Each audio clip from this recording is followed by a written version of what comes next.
Hey everybody, and welcome to another edition of All Things Universal Orlando. Today, we're going to be looking at the top 5 things Universal Orlando needs to do better.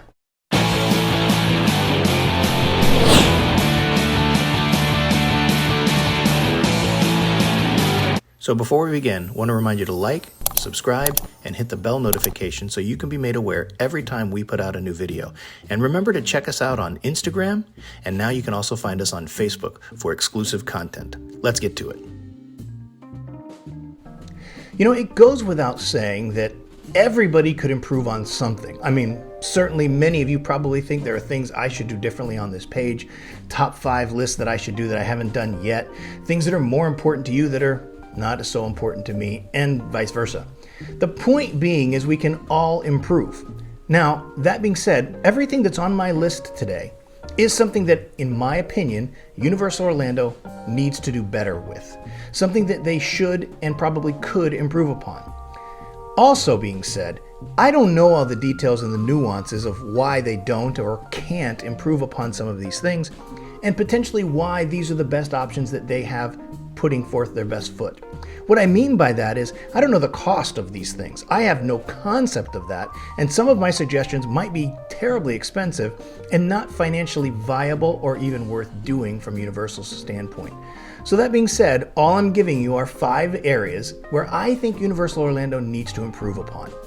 You may disagree, but before you blast me in the comments, just know this is just what I think. And listen, if there's more that you think, areas that I've missed, go ahead and throw them in there, and maybe we'll do another video about that. So, with all that being said, let's get right to it. Great Scott, number 5. Number 5? There is no number 5. I honestly really couldn't think of 5 things. I did come up with 4, so this is just a cheap segue into number 4, and you're about to hear Betty Boop go do her thing. But I really couldn't, and I tried. I asked family members, I asked the rest of the staff, I asked everybody, what's something that they just need to improve upon? And we all kind of agreed that these are the top 4. There really wasn't a 5th one. There were some areas and some things that could have been improved upon, but nothing that we thought merited its own spot, not like the rest of these. The reality is, I really could only come up with 3, and number 4, as you're about to find out, is a little bit of a stretch. So for all those reasons, there is no number 5. Number 4, Universal Orlando needs more for little kids. I'm talking little kids, preschool, kindergarten, up to 5th grade. They have plenty to do for that 6th grader and up, middle schoolers and up, and I get it, that's their target audience. They're kind of targeting the family with kids in that age base that are beyond the preschool range, beyond the elementary school range, going into that next phase where they're too big maybe to do Peter Pan's flight, but not quite big enough to do the Hulk or something like that. And Universal has done a very good job of creating attractions for that base. But in doing that, they've almost excluded the little tiny kids. They haven't excluded them. There are a number of things for them to do, but they're designated into smaller areas. And if you're a parent with a little kid who has gone to Universal, you know the frustration I'm talking about.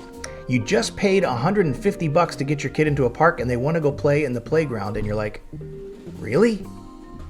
But there is a space for that. So I'm going to list all the things that I think are best suited for the little kid, those elementary school kids and younger, that is available, or at least things that you can find available at Universal Orlando. Starting in Islands of Adventure, Seuss Landing, you have a number of things. It's the primary area for these little kids, probably in both parks, with the exception of maybe Kid Zone over in Universal. But you have the Carousel, One Fish, Two Fish, the Cat in the Hat, the High in the Sky Seuss Trolley, and If I Ran the Zoo. Now, If I Ran the Zoo is just a play area, and I don't know about you guys, but I'm always frustrated when my kid wants to play in like the park play areas. I don't know why it bugs me, but it does. Probably it shouldn't, I'll grant you that. But I'm really glad that my kids are in their teens and older. I don't have to deal with that anymore. And they don't want to go play in the play area. But we do all of these rides as well. Every time we go, we hit every one of these attractions. And that's about it though for little kids in that area. You go further on around the corner, Flight of the Hippogriff is a maybe. Some kids might be scared of that.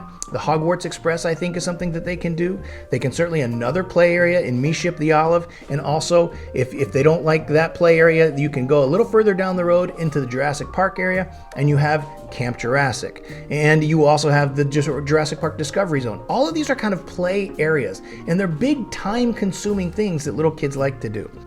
The point is, these are play areas, not necessarily attractions. Now, there is Storm Force Acceleratron as a teacup kind of a ride, and they can do that. And then, of course, Pteranodon Flyers, which is the bane of existence for all adults like me, because we can't get on it if we don't have a little kid. And that is frustrating.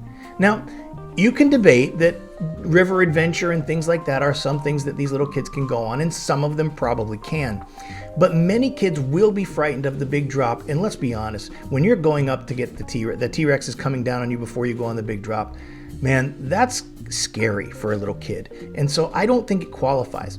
I also didn't put the Rapids Ride Popeye and Bluto's Bilge Rat barges, and I also didn't put Dudley Do-Right Ripsaw Falls for similar reasons. Ripsaw Falls, though not scary, does have a big drop that some kids would be terrified on.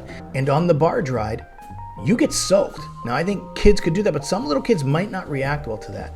And that's at Islands. You jump over into Universal Studios side of things, and it's really not much better, although there is different options. You have Despicable Me, the Hogwarts Express again. When you get over to the Kids Zone area, you have E.T. Adventure, Kang and Kodos in Springfield, Woody Woodpecker's Nut House Coaster, Shrek 4D, Animal Actors on Location, Curious George Goes to Town, and Fievel's Playland. Again, play areas that are big time-consuming things. And that's about it. I don't think little kids are going on Gringotts or the Mummy, maybe the Jimmy Fallon ride, but most elementary school kids don't know the Tonight Show. They might know Jimmy Fallon. They will know hashtag and things like that, so maybe that's one we could throw in there as well. That being said, most of the attractions at studios and at Islands are geared towards older participants, and little kids might sometimes feel left out. And parents who have little kids and want to do big rides might not get to because their kids are spending so much time in all of the play areas. And so these are the reasons, and I grant you it's a stretch, that more things for little kids is one of those areas where Universal needs to improve upon. Tree and a half. Wait, tree or tree and a half? I'm surprised this one isn't higher on the list. But again, I only came up with 4, and number 4 was a stretch. But I think this one really bugs me. It's one of those things that just kind of gets under my skin. Have consistent park hours. I didn't say year-round. I realize you have special events and that studios is going to have to close early for Halloween Horror Nights. I get that you're going to have special events that are going to cause the park to close a little bit earlier. And I get that in summer hours you want to stay open later versus non-season. But at the end of the day, it's a very frustrating thing for a parent who spent thousands of dollars to come to the parks only to find out that the park is closing at 5 o'clock in the afternoon. Why? Are there not enough employees to hire to open later? I get that there's maintenance. I get all of these things, but you manage it during the summer high peak hours. I get that Universal lost tons, billions of dollars because of COVID-19. But that shouldn't be the fault of your guest. Yes, raise some prices, which you've done. But why do you close the park hours so early sometimes? I think that's nonsense, and I don't think that should happen. I think it's bad PR, and I think Universal needs to do a much better job of this. This is one that sticks under my skin, gets in my craw a little bit. But have something consistent. Go 9 to 9 regularly, unless you've got an event that causes you to close earlier. I get it. We all get it. But you're Universal. You're a global economic giant. I think you can do better with this. So for all those reasons, consistent park hours comes in at number 3. Number 2! Number 2 is a big one for me as well, and probably this is why it's high on the list. This is one of the only areas where I think Disney has really outdone Universal. The ticketing system at Universal Orlando Resort is not very good. I get you have to have park tickets, you scan the barcode, and then I gotta wait 5 minutes while it recognizes my fingerprint. And I don't remember all the time which finger I used, and that's frustrating. They're constantly cleaning the thing to get a better reading. Oh my gosh, go to a Magic Band already. Disney has done a great job of this, and I also understand that Disney is getting ready to implement some facial recognition software, and I get why that's important. People stealing other people's tickets and using other people's tickets. But at the end of the day, I just think, again, you're a giant corporation, you can do better than this. Make it impossible to get a card or to get a ticket without going through this process first. I don't know what the resolve is to this. What I'm saying is I hate it. The ticketing process is no good. The Magic Band system at Disney is exceptional, and you can apply it everywhere that Disney goes. You guys know, it accesses everything, and Universal could stumble upon something very similar.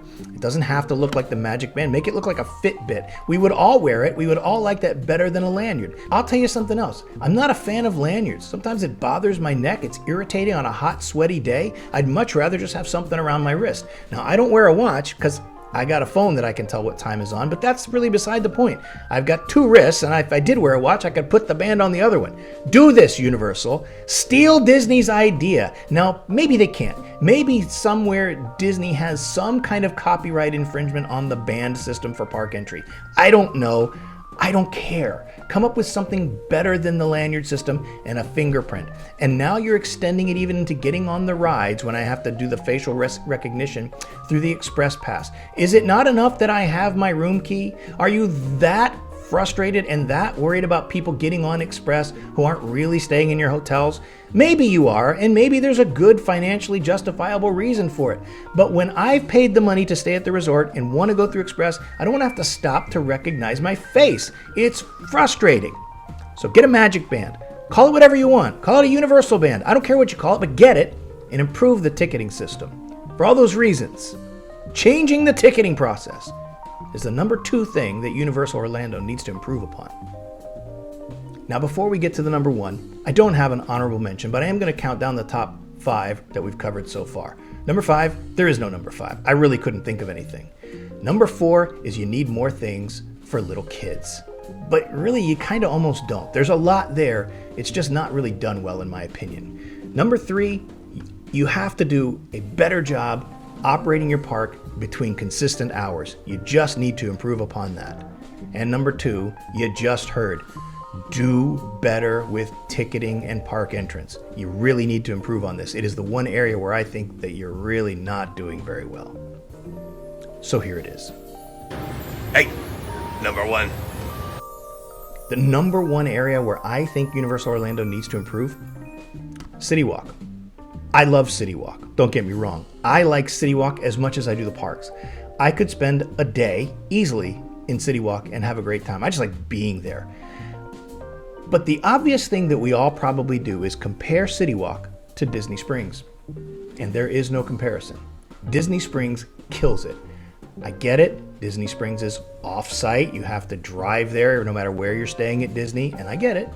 But would any of you have a problem if Universal did the same thing? Because I wouldn't. And there are options that they could do on the property that they have right now. Now, I have a list of all of the restaurants and all of the things, the shops that they have to do, and it seems like a lot, but it's deceiving. I'm going to give them to you. Antojitos, Big Fire, Bob Marley, A Tribute to Freedom, Bread Box, Bubba Gump, Burger King. I mean, really? Burger King? I mean, I'm sorry, nothing against Burger King. I like Burger King fine. But when I'm at City Walk at a theme park, I'm not going to Burger King. I'm just not. Cinnabon, I get it. In the morning, it's an easy, quick thing. I'm all about that. Cold Stone Creamery, that's fine. Fat Tuesday for the nightlife. Fusion Bistro, Sushi, and Sake Bar. Okay, I'll let that one go. Hard Rock, Hot Dog Hall of Fame, Jimmy Buffett's Margaritaville. You all know what I think about that. I love that place. Moe's Southwest Grill. Again, really? I can do that anywhere. I don't have to get that at City Walk. I can literally go 5 minutes from my house to Moe's and get this. Ugh, so frustrating to me. NBC Sports Grill and Brew, I get that. Panda Express. Panda Express. Why? Why is there a Panda Express at City Walk? I'll tell you why. I don't know why. That's the reason. It's dumb. It doesn't make any sense. Again, 10 minutes down the road, I can go have Panda Express and pretend I'm at Universal. I don't think so. So don't there. Pat O'Brien's, Red Oven, Starbucks I get, Cowfish, Vivo, Toothsome, Voodoo Donut. The rest of them make perfect sense. I get it. But really, when you think about it, when it comes to sit-down restaurant, which is primarily what City Walk is designed to be, it's certainly what Disney Springs is designed to be, that and shopping, there's really not a lot. Let me just break it down. Here are the big restaurants, the sit-down service restaurants. Antojitos, Big Fire, Bob Marley, kind of, although the food isn't that great. Bubba Gump's, you can sit in there, but it's basically sandwiches, bread box. Bubba Gump is one. Okay, scrolling down. Hard Rock, Jimmy Buffett, Pat O'Brien's, Red Oven, Cowfish, Vivo, and Toothsome.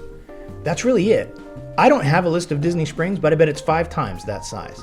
And they're different kind of restaurants just like this. They're highly themed. You have famous chefs. I know that Morimoto from Iron Chef is there. Chef Art, I think it's Art Smith, the guy who worked for Oprah, has Homecoming. And there's tons of restaurants like that at Disney Springs. And frankly, Disney Springs is killing City Walk as far as providing options. It's just a better place, and I think City Walk needs to improve upon that.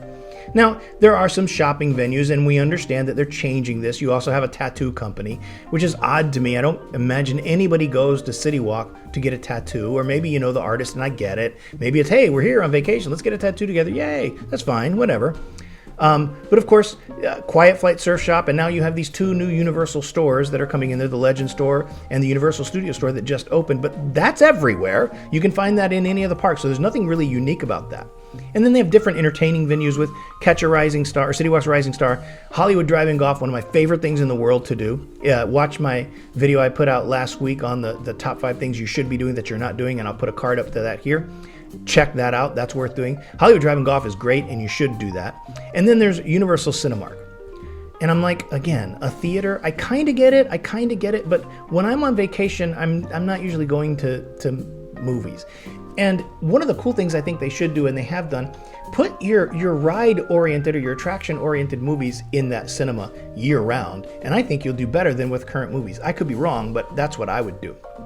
So those are all the reasons that I think City Walk is the number one thing that Universal Orlando needs to improve upon. Now, I started it by telling you I love City Walk. It is one of my favorite places.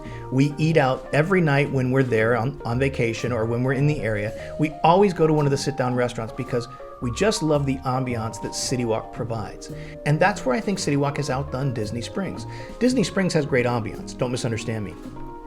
But I feel better when I'm at City Walk. I just like it better, but I wish they'd add more to it. More things, more stuff. Doesn't have to be just restaurants, but I think primarily that. But also more things like Hollywood Drive-In Golf. Do more things like that. I don't know what they are, but that's not what I do for a living, and you got a whole staff of people who do that for a living, Universal Orlando. Come up with stuff and implement it. You'll be glad you did. For all those reasons, City Walk, again, is the number one thing Universal Orlando needs to do better. Hey guys, as always, like and subscribe. Hit the bell icon so you can be made aware every time we put out a new video. Thanks for being a part of this. Please, please, please put your comments in here. Tell me where you think I'm nuts. Tell me where you think I'm right. Tell me things I missed, because I'm sure I did. I really couldn't come up with a number 5 that I was comfortable with.